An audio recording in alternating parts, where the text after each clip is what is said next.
The title of this panel is Arab-U.S. Relations Views from the Region. And I'd like to just start by noting that it is often said that hindsight is 20/20, with a popular and long-lasting lament, which is that the activities of the ISIS or Daesh today is the price the Middle East region is paying for more than 50 years of wrong policies, including repression, corruption, bad governance, and so forth. These same voices still call for deep, meaningful changes in the region and reforms in order to get to the root of the problem that we're dealing with today. Let's keep this in mind as we move forward, and maybe we will revisit it again. In the interest of time, let me simply recap quickly 2 points. One is that everyone, of course, is well aware of the complexities of the issues in the region today. The second is that the U.S. regional friendship, long-standing friendship, is in turmoil and possibly irreparably altered. So having made these points, let me quickly introduce. We are very fortunate to have 5 speakers at the podium, keen observers, each impressively authoritative on the Middle East and North Africa region. Today, Ms. Judith Kipper will be our first presenter. Ms. Kipper's biography is in the conference booklet. Suffice it to state that Judith is an internationally recognized Middle East specialist. She is currently Director of Middle East Programs at the Institute of World Affairs. Among her important contributions and accomplishments, Kipper established and until 2007 led the Middle East Program Forum at the Council on Foreign Relations, and that is where I first ran into her. Judith has noted that unpredictable events in the region were inevitable, and we look forward to her expanding this point. The next speaker will be Dr. James Zogby, president of the Arab-American Institute, to my left here, which he founded in 1985 here in Washington, D.C. Again, Dr. Zogby's full biography is in the booklet. Suffice it to state that Dr. Zogby is a prolific writer, including on a variety of issues impacting Arab-American communities in the United States. In addition, as managing director of Zogby Research Services, he and his team conduct important public opinion polling across the Arab world. He is author of a very well-regarded book, Arab Voices, published in 2010. Here, among other thoughts, perhaps Dr. Zogby will blend his various experiences and research to offer a glimpse of the Arab-U.S. relations, of course, with an emphasis on regional views. Our third speaker, Dr. Christian Koch, is the director of the privately funded nonpartisan Gulf Research Center Foundation in Geneva, Switzerland. In the interest of time, please find his longer biography in the booklets as well. Dr. Koch, too, acknowledges the deep concern in the region about the direction of U.S. Arab policy, including the U.S.'s failure to listen properly to one's allies. We will be especially interested to hear Dr. Koch's views on the consequences of this breakdown in the relationship. Next, we will hear from Dr. Abderrahim Foukara. His bio is in your conference booklet as well. As most of you know, Dr. Foukara is one of the prominent faces of Al-Jazeera and heads the U.S. bureau of that successful media organization. His weekly show in Washington zeroes in on American politics and culture. Needless to say, the media plays a pivotal role in reporting and even interpreting every aspect of society's activities. Over and above reporting news as accurately as possible, the media shapes how people perceive the world, and the media, including social media, determine which issues should be highlighted. We look forward to hearing from Dr. Foukara along these lines, including on the challenges such as censorship, self-censorship, and so forth, within the larger theme of this conference and this panel.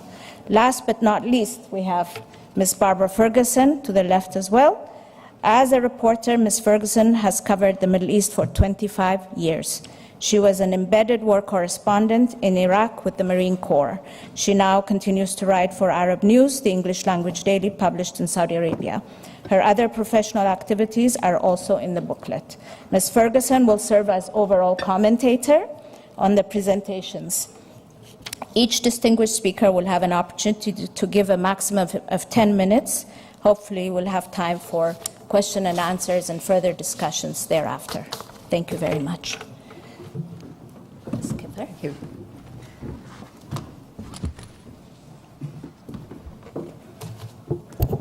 Thank you, Elizabeth, and thank you to the organizers and other panelists. I'm going to take a slightly different approach and step back slightly to talk about U.S.-Arab relations, which, of course, have their ups and downs, are strained from time to time, are very cozy other times. But in my view, they are permanent. I think the long relationship that the United States has had with Saudi Arabia is proof of that. We went through all kinds of crises, many wars, oil embargoes, and nevertheless, the relationship has sustained itself.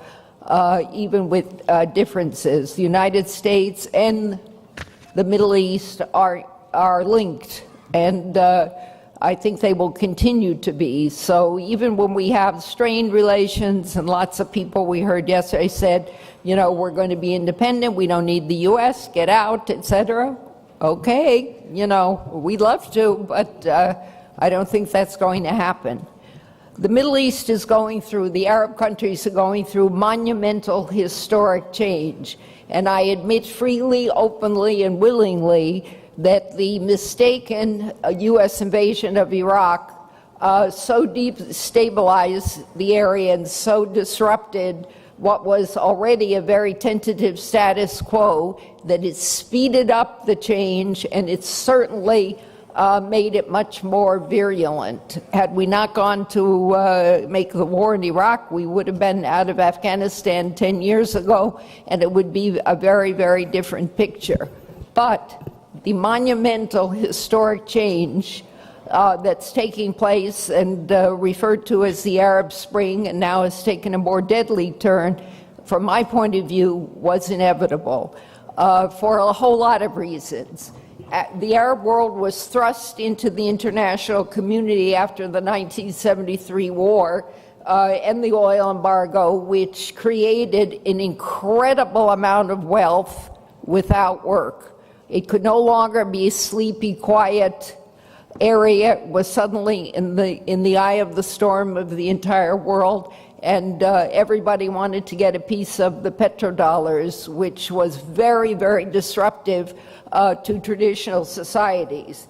Since the 1970s, the West and the international community have focused on energy security, the free flow of oil at reasonable prices. During that time, everybody, the U.S. included, supported dictators and monarchs because they were assured us of the free flow of oil at reasonable prices, and they were willing to keep their people quiet at any price. The dictators were worse than the monarchs. The monarchs were much more benign than the dictators. We've seen that the dictators, many of them have been kicked out already when people stopped being afraid of their governments. For the region, decades of quiet from 1973 until the Arab Spring were mistakenly interpreted by the region, by the international community, and by Washington as being quote-unquote stability, that unknown thing that we all yearn for, stability, whatever it means in whatever place. It was never stability. It was always quiet that was was created by repression, oppression, depression, and it was doomed not to last, and we saw that it exploded. Some 15 years ago, some of you will remember, and it's well worth remembering, the UN Arab Development Reports, primarily researched and written by Arabs, beginning to describe the real situation in the region. And now I quote from that report: The reports paint a stark picture of an Arab world in virtual, arrested development. Even as the Arab world is at the crossroads of political, social, and economic issues that affect the entire planet, regimes entrench power at the expense of development. Income has declined in the last 20 years in the Arab countries. That is second only to sub-Saharan Africa. In 2002, and the reports were coming out, and they've been doing them pretty much every year ever since, but nobody pays attention, 65 million Arabs were illiterate in 2002. It's not much better today. 2/3 of those are women who are systematically repressed, almost more than any other region of the world. The 22 Arab countries have about the same population today as the United States, 300 million or a little bit more. Arab population has doubled in the last 20 years. 20 years ago, the population was 150 million. By 2020, which is a few years from now, 5 years from now, the Arab population is expected to be 400 to 460 million people. Politically, the Arab world lags behind other regions, and I'm quoting, politically, the Arab world lags behind other regions in participation and good governance. This freedom deficit undermines human development in all areas. Human insecurity is what it's called, fear of government, no hope in the society, nobody cares about your aspirations. Ironically, the Arab world in 1970, before petrodollars, was more industrialized in 1970 than it is today. 50 million jobs are needed by 2020 in the next 5 years. So we're talking about U.S.-Arab relations. How should we and the Arabs deal with that reality? Right now, we're trying to cooperate to get ISIS. ISIS will hopefully be degraded and destroyed over a period of time. But what about the 60% in the countries of the Middle East that are under more or less the age of 20 to 30? In Saudi Arabia, 60% are under the age of 18, 40% under the age of 13, approximately still 7 children per woman. The population of the kingdom doubles every 20 years. I'm only using Saudi as an example. It's not much different in any other country. So you have recruits to ISIS now, to Al-Qaeda, to Nusra, the exceedingly violent groups.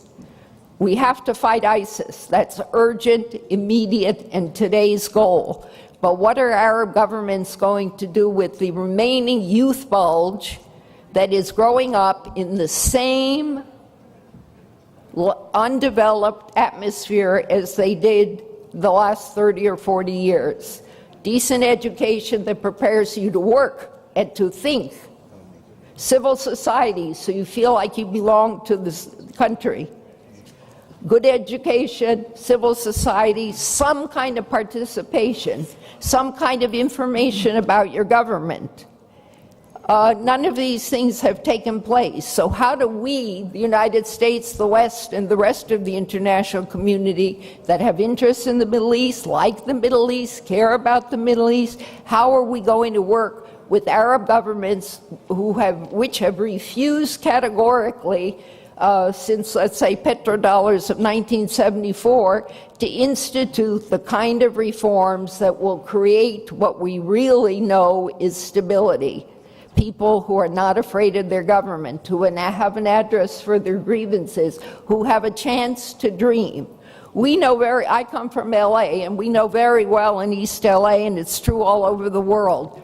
Bad guys have one very clear characteristic. The number one characteristic of people who are prepared to do this random, hideous, heinous, savage violence is alienation. Alienation. They don't feel they belong to anything. So when they join a violent group or a gang, they get a sense of belonging. Secondly, it gives them a purpose because they're indoctrinated. And secondly, it gives them a sense of excitement, which they don't have in their ordinary lives, which are very, very dreary. So in U.S.-Arab relations, we have a tremendous amount of consultation, dialogue, and work to do on the development side at the same time that we're fighting ISIS and the other extremist groups and allowing some kind of political discourse to develop in these societies along with good education and civil society. Thank you.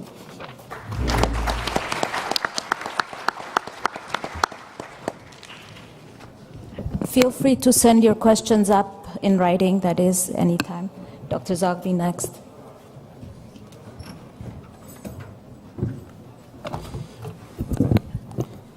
I'm going to speak on what Arabs are saying to us. As you know, you may know, we poll rather extensively in the Middle East and have been doing so now for about 14 years. I'm actually going to urge you to go to our website, zogbyresearchservices.com, or aaiusa.org, and you can get a whole range of polling that we've been doing from Egypt and Tunisia and the transformations that have taken place over the last several years, which we've tracked in some cases almost monthly, Iraq and Iran, and how Arabs see Iran and how Iranians and Turks see Arabs, Israel, Palestine, and of course what our topic is today, and that is perceptions about the United States. Given time constraints, I want to give you just a few bullet points about what Arabs are saying to us and what we need to hear. The first question would be, what do Arabs want? It's something that has been provoking us and we've been thinking about it since we began our polling.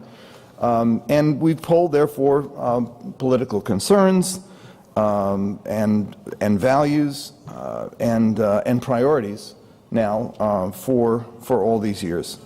I like to say this, that the prevalent American myth about how to talk about the Arab world is that Arabs go to bed at night hating us, they wake up in the morning hating Israel, and they spend the day watching Al-Jazeera, which makes them hate even more. That's the kind of notion that we have, is that they're it's a society on some kind of need to hate to sort of fuel itself out of lethargy. Actually, from our polling, we learned something quite different. They go to bed at night thinking about their kids, they wake up in the morning thinking about their jobs, and when they watch television, they actually want to be entertained like everybody else. I have a great story. I was in Saudi Arabia during the uprising in Tunisia and the collapse of the government in Lebanon, and people were flipping back and forth as they are wont to do between Al Jazeera and Al Arabiya, getting different perspectives and debating heatedly. And at one point, the 18-year-old son of one of the gentlemen comes in the room and he says, "It's on!" And it was Arabs Got Talent. And he switched over, and they spent the next hour and a half watching that and debated as heatedly who should win as they were debating the developments in Tunisia. Arabs are like anybody else. Their top priority is close to home. It's family, it's their job, it's their kids, it's the health of their parents, it's what they're going to do when they get old. Number one priority, and there are changes from country to country and from year to year in the sort of the shifting order of things, but for the most part it's the economy and jobs in almost every country. It's education and healthcare round out the top three, and in some countries, in particular Egypt, and to some also to a great extent Lebanon, and sometimes Jordan, the issues of corruption and nepotism will creep up into the top four. The next question that we'd ask is, what do you want from us? What do you want from the United States? And the answer here is revealing, because for the most part, they want nothing. When they do want us, those countries that do want us to build capacity. In other words, they want us to invest in their economies, they want to partner with us to create jobs, they want help in building their educational institutions, and they want to improve their healthcare delivery systems. When they think about us, when they think about us, of course, they think about what we've done, the damage we've done to the region that has impacted their lives, most notably Palestine. In the most recent poll we did, when everybody here in America is saying, Palestine's over, the Arabs got other things to worry about, #1 top issue involving their understanding and relationship with the United States, absolute plurality in every country, was Palestine. Even among Iraqis, the issue of Palestine was of preeminent importance. And it's interesting to me because President Obama in May of 2011 gave, I think, a very important speech at the State Department in which he absolutely got it right. He spoke about Arab Spring and about the Arab world today 2 years after his Cairo speech, and he said, here's the challenge. He said, we did not create this Arab Spring, we cannot direct it, and we cannot determine its outcome. All we can do is be of help when they need it. And the help he offered, the help he suggested, was capacity building. It was job creation. It was investment in infrastructure. It was creating jobs and improving lives as the best way to help promote a middle class that could sustain the development toward change. It was not dictating terms about politics, because the problem is that America offers the region what it doesn't want from us and doesn't give it what it does want from us. They want us to send in people to train them in democracy to the same extent that we would have wanted Sweden to come over and help us with our healthcare system. Or if somebody said when we're having the handgun debate, you know, the Brits, they don't do handguns the way we do. Why don't we bring the British over to advise Congress on how to, and the answer would have been screams and yells and whatever, because we do not want people involved in our internal affairs. It's pretty much the same thing there. What he also added was that the second help that we could provide, the second most important thing we could provide, is a resolution to the Israeli-Palestinian conflict. And he proposed the 67 borders with land swaps was the formula that he used. The problem was that Congress upended him on both fronts. They did not move forward on the budget to help build capacity in the Arab world, and of course they invited Netanyahu to insult the president a few days later and pretty much put an end to the peace process at that point. Here's the problem. We do not listen. We do not listen to the Arab world. We do not pay attention to what they want. What we're offering them is what they don't want, and we're failing to recognize what they do want. And even when we do recognize what they do want, our political system is dysfunctional, and we simply can't act. So what do they think of the United States? Well, it's complicated. Arabs actually like our culture and values. I remember there was a poll a few years back. 80% of Americans said that they believed that Arabs hated our culture and values. Well, actually, it's about 2/3 of Arabs like our culture and values. They like our people, they like our products, they respect our advances in science and technology, and they respect our institutions. What they don't like is the fact that we don't apply our values to them, that our politics and our policies have taken a toll on their lives and on their trust. One interview, after we do the interviews, we sometimes do anecdotal interviews to just get a feel for what respondents are saying. And one guy said, you know, I went to school in Boston, I love the city, I love the people, and I love your country. And I love everything about your country. He said, I just don't think your country likes me. He said, I feel like a jilted lover. In our most recent polling, what we have found is the following, that if you look across the region, and again, variations from country to country, but the overall markers are clear.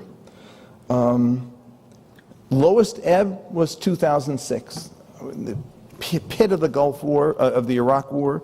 Israel-Palestine was again in shambles. George Bush had let the region down again.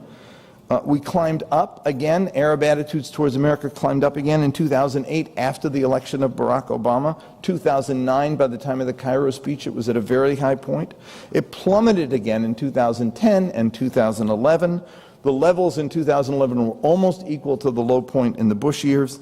In 2012, with the second Obama administration, they went up again, rather to the higher points than they were in 2008. They've dropped again in 2013, and in 2014 they're up just a notch, but pretty much within the margin of error of where they were in 2013. I dare say that the Arab world there's a bit of exhaustion about the U.S.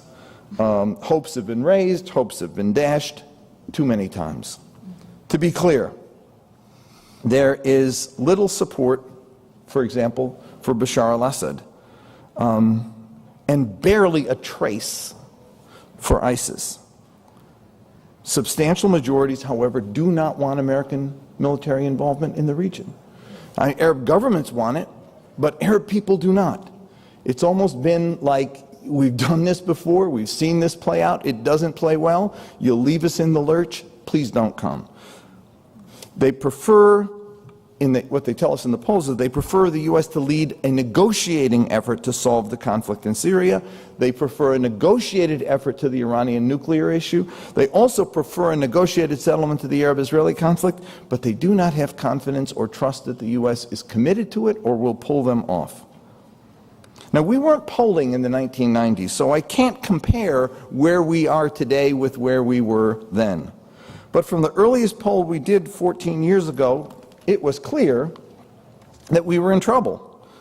The neglect and the hubris of the Bush administration only compounded it.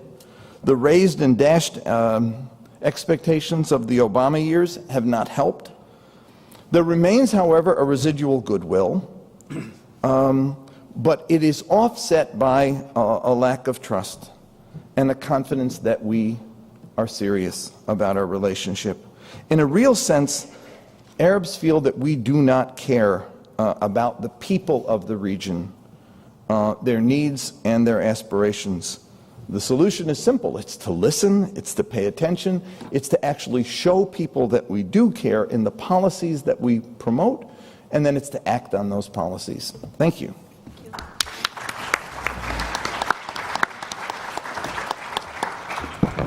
Next is Dr. Christian Koch.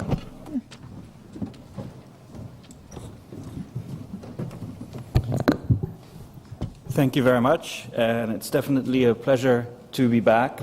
And I want to thank, of course, the National Council and John Duke Anthony for the invitation. The fact this is my second time here, so that you get invited back, I think means you didn't mess up too bad the first time, and that's always nice to know. A lot of the points, of course, coming in this late to talk about U.S.-Arab relations, and I'll focus more specifically a little bit on U.S. Gulf relations. A lot of points have already been made, but I really want to make like 3 points, 3 main aspects to put them forward. The first follows a little bit of what Judith already sort of mentioned. There's a lot of talk about crisis, but I think we do need to put relations into their proper context and not necessarily overreact and say we're about to see a complete break in those relations. That leads to a second point, and that is, nevertheless, definitely there are deep disappointments about the U.S. policy, both, especially now the policy in the last decade, and more specifically also the policy direction in the near future. So I think we do have experienced a period now where a lot of trust has been lost, and we're not necessarily going to recover all that trust very quickly. And that then leads into my third sort of point to say, I think that the U.S. does need to get used to a much more independent policy streak by the Arab Gulf states, by the GCC states, that there will be sort of at least a continuation of a search for alternatives. Not that that's necessarily going to lead anywhere right away, but I think we are not looking necessarily at a break in the relationship, but we're looking at something that might be a little bit of a different kind of a relationship. And I think that's a realization that still has to sink in, especially in the U.S., of what kind of relationship we're talking about. I don't think it's necessarily negative. I think it has a lot of positive aspects to it as well. So let me just go briefly back. Again, the first point, I think there are still many instances of cooperation that is around. We heard it yesterday, defense cooperation, on counterterrorism, definitely 2 areas that the cooperation is very, very strong. We now have in place a U.S.-GCC strategic dialogue that takes place, so we have it also at the more general, at the more multilateral level. I still feel that there's many more American officials that come to the region and many more Gulf officials that come to Washington than could be the case for Europeans coming to the Gulf or for Asians coming to the Gulf. I think the point of contacts are still out there in an incredibly wide scope. And of course, we mentioned as well yesterday, you have the number of students you have studying here, and the interchange that takes place at the people-to-people level is still quite extensive. I think it's kind of normal, again, that we have ups and downs in the relationship. Both sides have interests. Those interests don't always are the same. There's certainly been a number of times in the past with differences of opinion, but still it's almost 70 years now since the meeting between King Abdulaziz and President Roosevelt, and still the relationship more or less is intact. So I think this is an important fact to consider. I also think there are two other aspects that limit sort of the possibility of a quick breakup. And one has been mentioned before. This is really the lack of alternatives at the moment. Who's going to take on the role that the U.S. has played in the region? I don't see Russia doing it. Russia is looking much more on a global perspective in the competition with the United States much more broadly.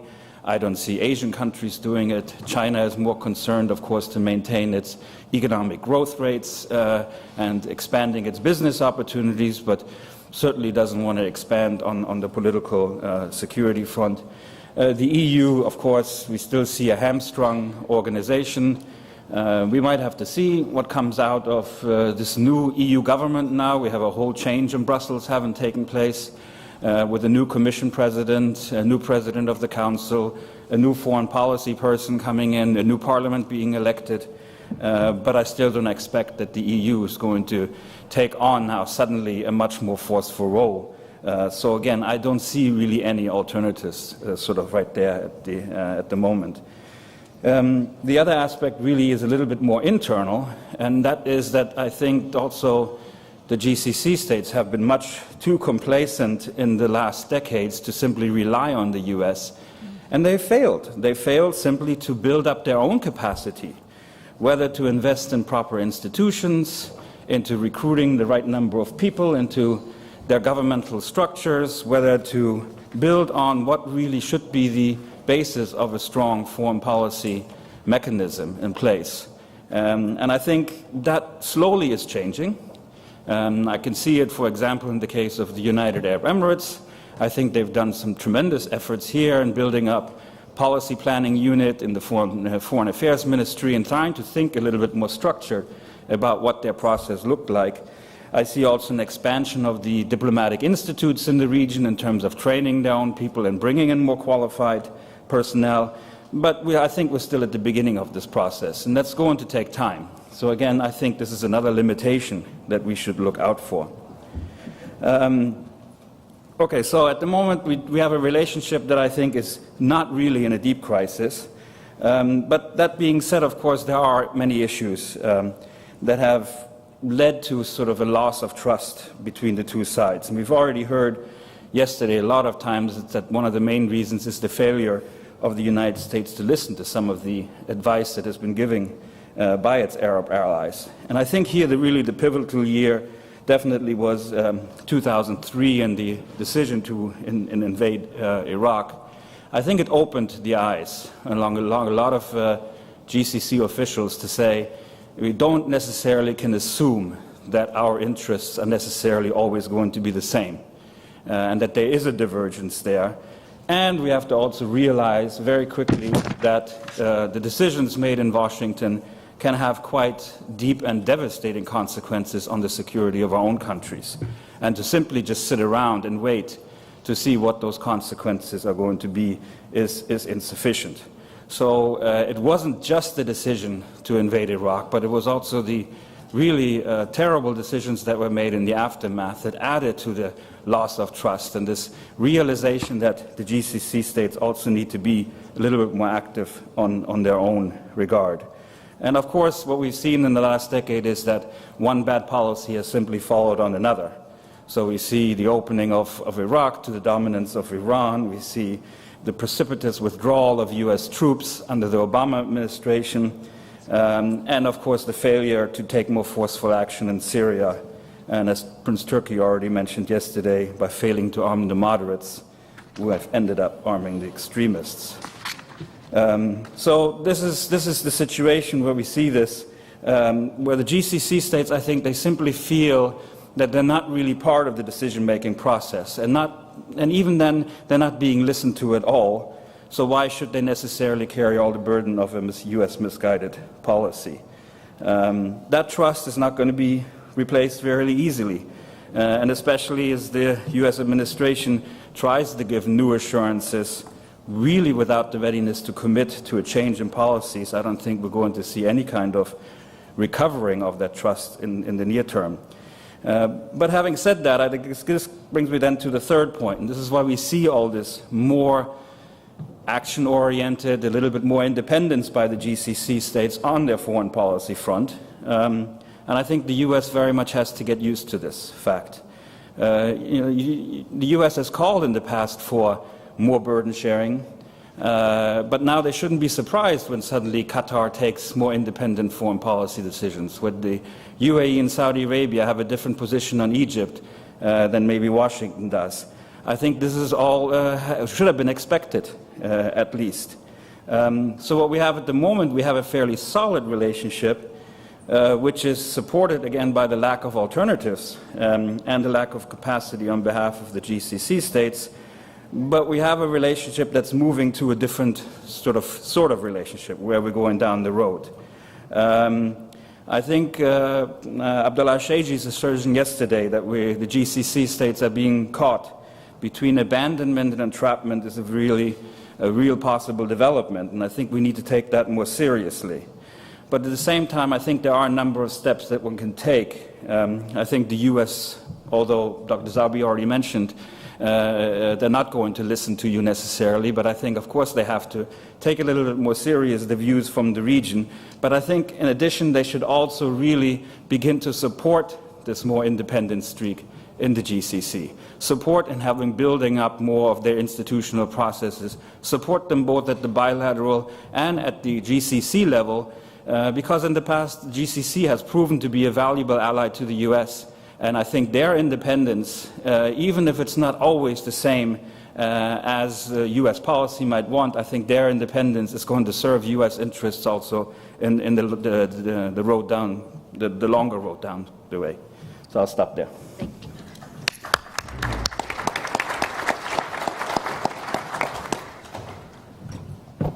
Ladies and gentlemen, please send up your questions. We haven't seen them. Are there people to collect questions out there? Yeah, please. Thank you. Dr. Foukara, please come.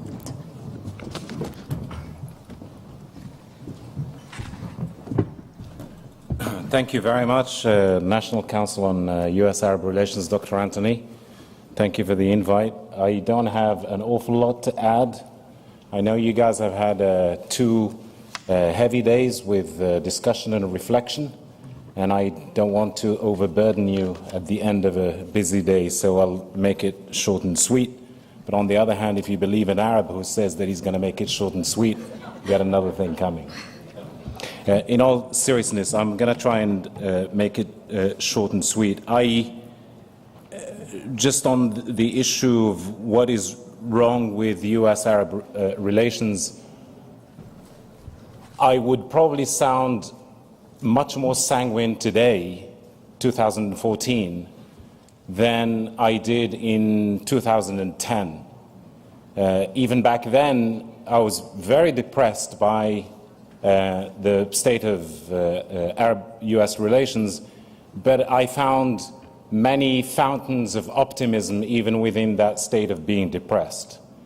And I'm really sorry to say that standing here in 2014, I am much less optimistic now than I was back then. And, you know, to try to hark it back to a particular event, what the problem is, you could take it back to Iraq in 2003, and you would be absolutely justified, in my opinion, and you could take it back 60 years to the beginning of the Arab-Israeli conflict, and you would be absolutely justified. I just happen to be Arab and living in the United States. And to me, when I look at this issue, I instinctively find myself paddling back not just 60 years. I find myself paddling back several centuries, just to be fair and square. The relationship between the Arab world and the United States is caught up in the same dynamics that the relationship between East and West has been caught up in for several centuries. You could go back to the beginning of Islam. You could go back much further than that, as far back as you want. But I think it doesn't do it justice to really evaluate the real size of the problems in U.S.-Arab relations to say that it only harks back to 2003 or it only harks back to Israel-Palestine, although the issue of Israel-Palestine is obviously crucial in the problems that have bedeviled relations between the Arab world and the United States. And incidentally, I also happen, because there are people who say, well, in a hypothetical situation, let's imagine Israel and Palestine has been solved. Would it follow automatically that relations between the Arab world and the United States would be better? I say, I don't know. I'm not even advocating solving it to improve relations between the Arab world and the United States. I'm advocating solving it for its own right as an issue of justice, period. And if it follows later on that relations between the United States and the Arab world follow, fantastic. If it doesn't, at least you've addressed the one single issue that has been the engine of conflict throughout human history, and that is justice or lack thereof. Now, the issue of what are we hearing from the Arab world? Let me just say this as a journalist. What I'm hearing from the Arab world is, America, what the hell are you doing? And I'm hearing that from two camps. I'm hearing that from the camp of those Arabs who think that the United States has stoked up change in the Arab world, in Egypt and elsewhere in the region.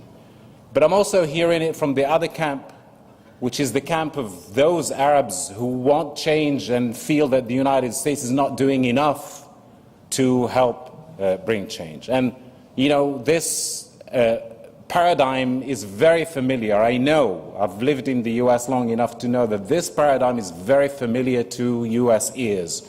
They'll say America will be blamed no matter what. But that's what the region is saying. And when I notice I didn't say Obama, I said America. And then you narrow it down to Obama. And when you get to a situation where a journalist, you know, we journalists, we're not exactly renowned for saying I don't know. But I feel that I am at that stage where I just cast a look over the region and I try to understand what's going on and where it's all going, and I say the honest truth is I don't know. If you asked me 4 years ago, I may have staked out some sort of prediction. Now I don't know where the region is going, and therefore I don't know where relations between the Arab world and the United States are going. People in the region, they look at President Barack Obama, and as Jim said earlier, they went from a time when they heard a clear message from him, both at the State Department but also in his first speech as president from Cairo University, laying out his vision for how he saw things moving forward between the United States and the Arab world, to a particular point in time, 2014, where the message is almost completely indecipherable, even to an Arab journalist living in Washington. We went from a president who, for 5 years, maintained his position that there is no way I'm going to drag American blood and treasure into another war in the Middle East, to a president saying, I'm going to a war which my successor in 2016 will inherit. And this lack of clarity, I'm not saying that it's intended by the Obama administration, maybe it's just a consequence of the process, but it's giving people in the region a lot of tough times trying to read it. And I'll just end with where I started. I personally don't know where it's going, but I know that people in the region are saying, America, what the hell are you doing in 2014? Thank you.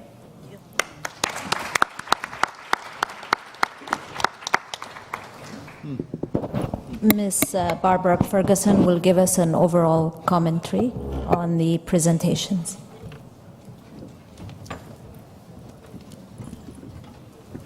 This is very interesting to do a quick synopsis, but the ideas that you all have expressed have been so interesting, I'm happy to do it. Judith Kipper spoke about the destabilization in Iraq and how we would have been out of Afghanistan had we not invaded the country.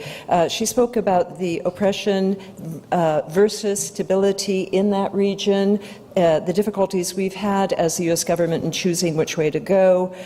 Very interesting as well to speak about the decline of income in the Arab countries and also the illiteracy, which is an issue that I'm very concerned about as well.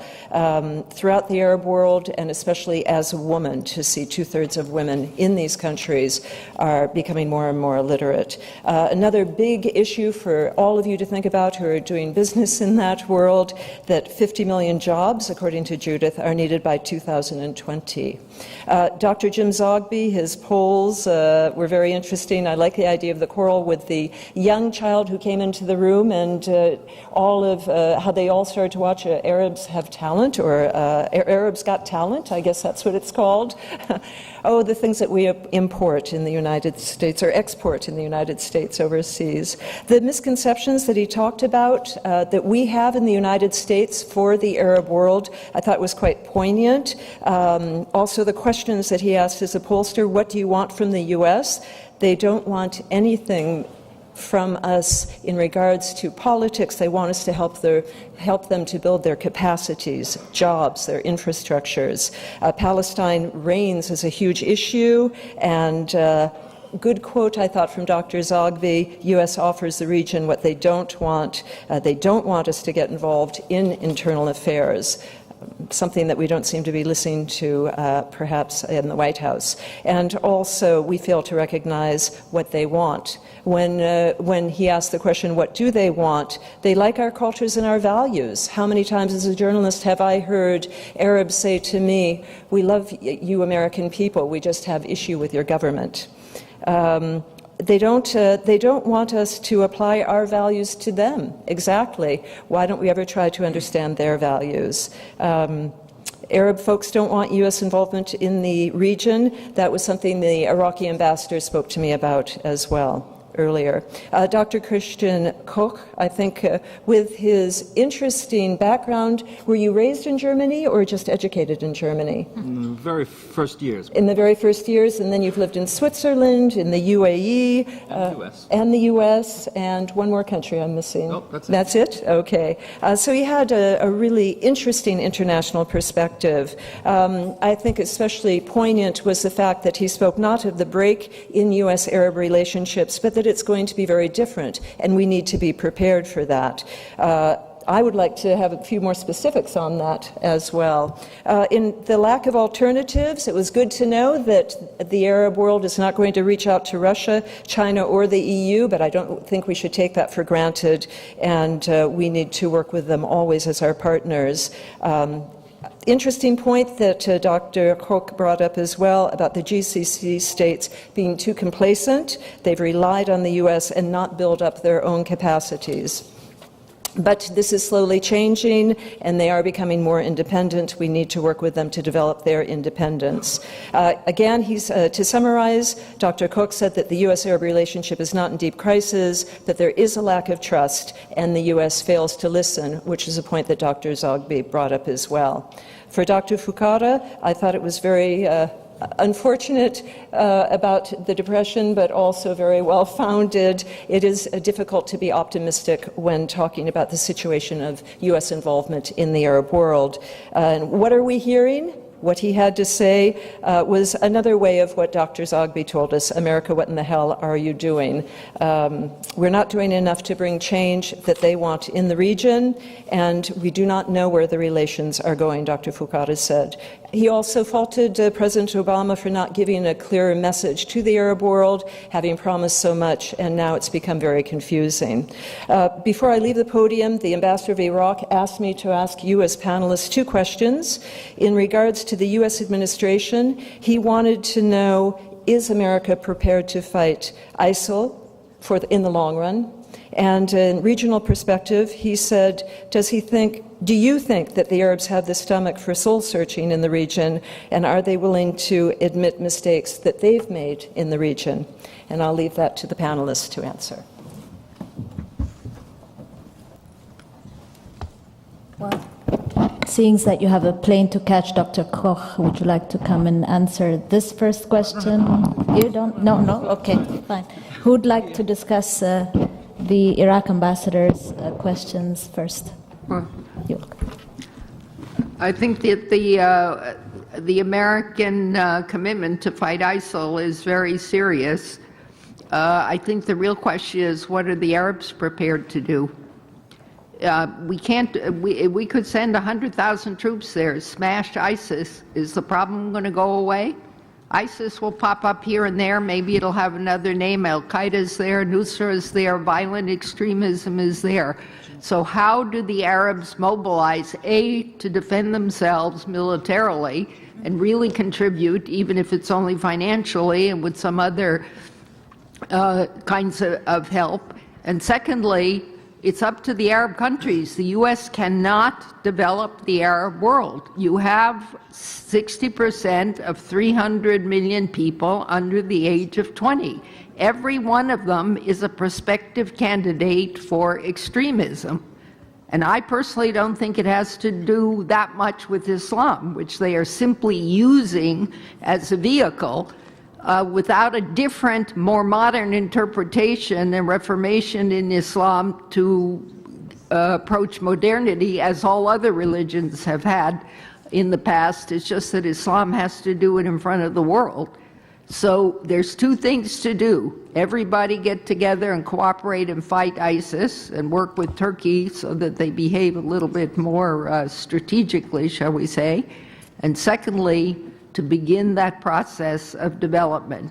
I know somebody wanted to ask me, and I'll finish with this, about will democracy work and will it solve the problems? I don't think I ever said the word democracy.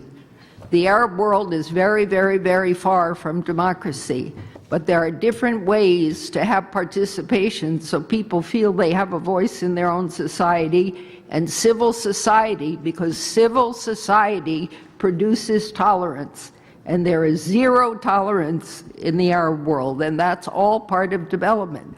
We've gone through it, every other country in the world's gone through it, and the Arabs now are going to have to face the dilemma of how to give people, young people, the youth bulge, a stake in their own societies.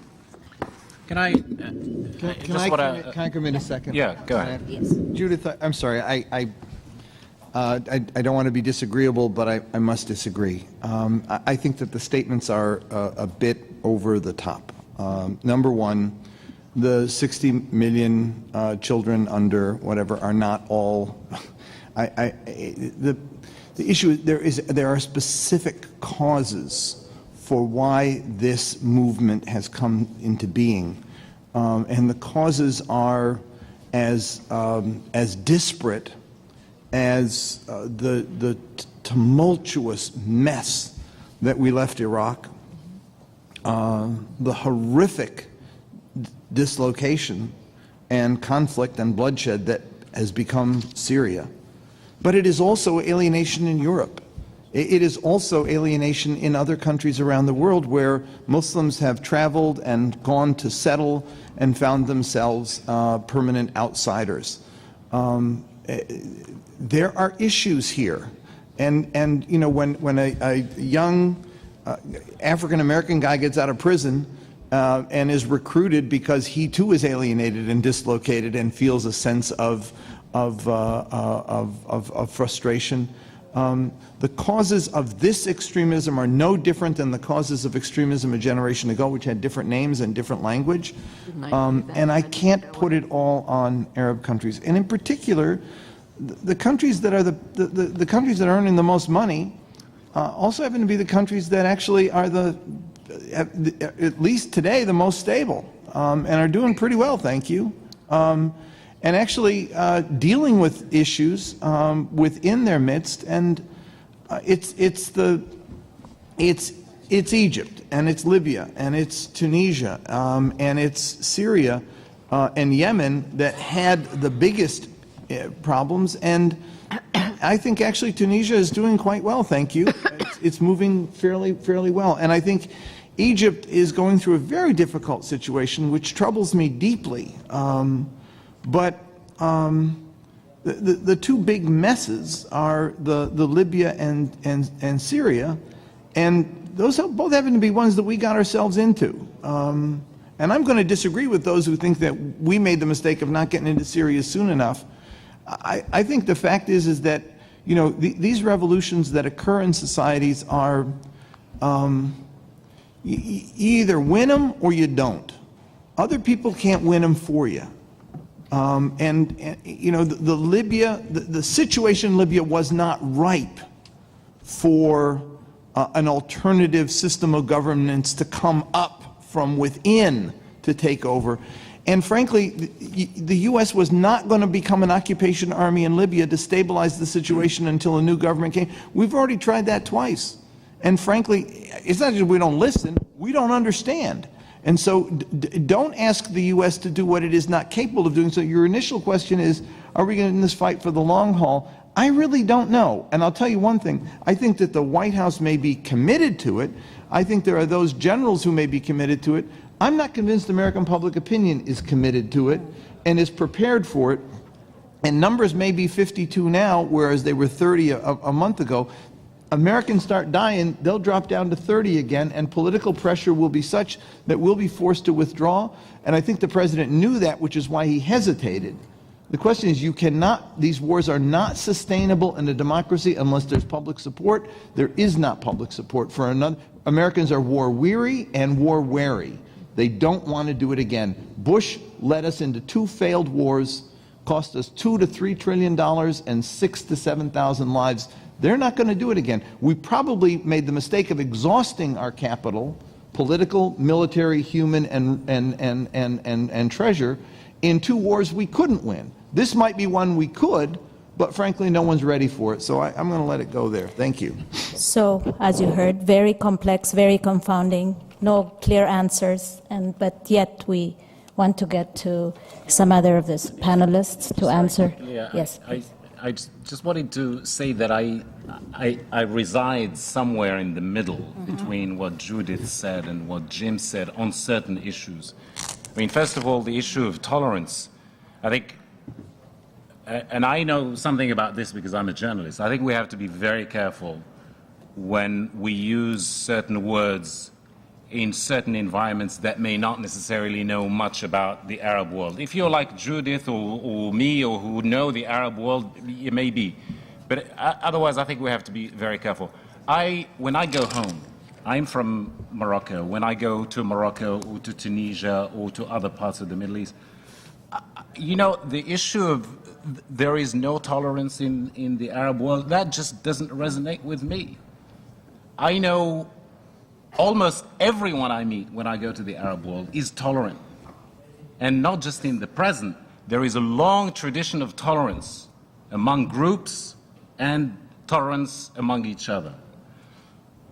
Where that picture becomes jarring is when you begin to talk about politics. Yes, when you talk about politics, what we are seeing in Libya, what we are seeing in places such as Syria, maybe attests to the fact that there is something to be built, which is political tolerance. By the way, I was in Iceland a couple of years ago, and I was in a cab, and I was being flippant in the conversation with the cab driver, and I said to him, so apart from Nokia, what else have you produced as a country? And, you know, cool, calm, and collected, he looked at me back in his rearview mirror, and he said, compromise. And I said, what does that mean? He said, we had a civil war in the 1920s, and we came to the conclusion that we either live together or we perish together. So our best national product is compromise, and that remains so. But when you're talking about society at large, the Arab world has always been and continues to be a place of great tolerance and of great kindness. And by the way, I find a great resonance of that in this country. You know, socially, the people are very hospitable, very generous, very tolerant. But look what you hear when you come closer to the midterm elections, the filth, the political filth that comes out, that politics drives out of people. The Arab world is no different in that sense. The other thing that I wanted to add is that in terms of what have we learned from this, from all this? Are we distant from, as Judith said, are we as distant as she said from democracy? Are we as Arabs, are we that distant? But the sad reality is that, yes, in 2014 we are, but in 2011 we weren't. And the responsibility of having strayed so far in 3 years from where we were in 2011 is, quite frankly, for me, it's a shared responsibility between the Arabs themselves and the Americans. Why the Arabs? Because take what happened in Egypt. You know, the icon back in 2011 of change happening in the Arab world. You had young people who organized and dragged other segments of society with them. They basically toppled a dictator who had ruled them for 40 years. And then he said, I'm stepping down. And we all made the same mistake. He said, I'm stepping down, but we didn't hear the second part of the sentence, which is, I'm passing on the baton to the armed forces. And the Egyptians celebrated and Arabs celebrated everywhere.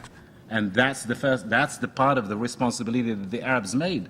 But this government, this administration also had its share of responsibility, because to this day, as a journalist, I'm not aware if the Obama administration has had a comprehensive review of its foreign policy in places, crucial places such as Egypt.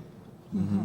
And therefore, I say that the responsibility is shared. I always say this. In a marriage of whatever shape or form, the problem is never from one side. It always takes two to tango. But what makes this uniquely different is that it's a serious power relationship. It's a part of the world that has been under power subjugation of one kind or another for a long time.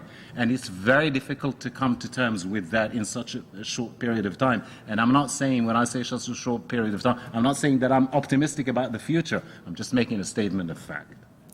Very strong observations. Just to try and get to one or two of the questions from the floor, I think I'll direct this to Dr. Koch. Representatives of GCC states have generally classified the U.S.-GCC relationships as faltering, but American voices have mostly claimed that the relationship remains strong. What has produced this disparity, and how can we get on the same page? Well, I think what's produced the disparity has certainly been the concerns about, from the region itself, about where the U.S. policy is going. Not just based on the mistakes that we've seen in the last 10 years and the consequences that now can be seen as the region is imploding on many fronts, but on also in terms of what the direction is on the next 10 years, because you hear the instances of the pivot to Asia. You see the U.S. in terms of its energy independence and shale oil. You see the war weariness and the reluctance to commit military resources at certain times. And I think that combination has produced this reluctance in the region and asking, where is U.S. policy headed? So I think that's where the concern comes from in the region, not really understanding or not really fully recognizing what the outlook is. Thank you, Dr. Koch. There is one question from the floor here that on a country that we didn't visit during this panel's presentation, but it regards Yemen. The question, and anyone can please help answer, how do you view the future of Yemen under the current civil religious conflict with the Houthis? What could be the recommendation to help overcome this shaky period of time from the local and international level? Who would like to address Yemen? I mean, I can comment this briefly. I think one of the mistakes that has been made in Yemen from the GCC side is that they put forward the initiative to have the transfer of power from Ali Abdullah Saleh, but then didn't really follow up on that afterwards to see how to take this initiative forward. And then to deal with, you still left a role for the former president inside the country, and you sort of left developments on their own afterwards. And that has created now the situation that we have at the moment, that you have many different forces, but not a clear strategy of how to deal with them. So I think one thing that has to happen is even the GCC needs to sit back and needs to decide on making an initiative number 2. For Yemen that looks at the developments of the past few years and then tries to steer a more clear course forward as far as the role of the GCC is concerned. Can I be totally inappropriate right now? Do you ever remember the Seinfeld episode where George Costanza gets fired, but he keeps coming back to work? Abdullah Ali Saleh reminded me of Costanza a couple times. I'd say, if I were then the President Hadi, I'd say, are you still here? I mean, because he kept hanging around. Okay, sorry. Quite an influence today. I think we're clearly out of time at this point. I'm sorry for those who passed out questions, we couldn't get to them. I think the panelists have done an amazing job blending old problems with new problems, solutions, observations. So please help me in thanking them. Give them a round of applause.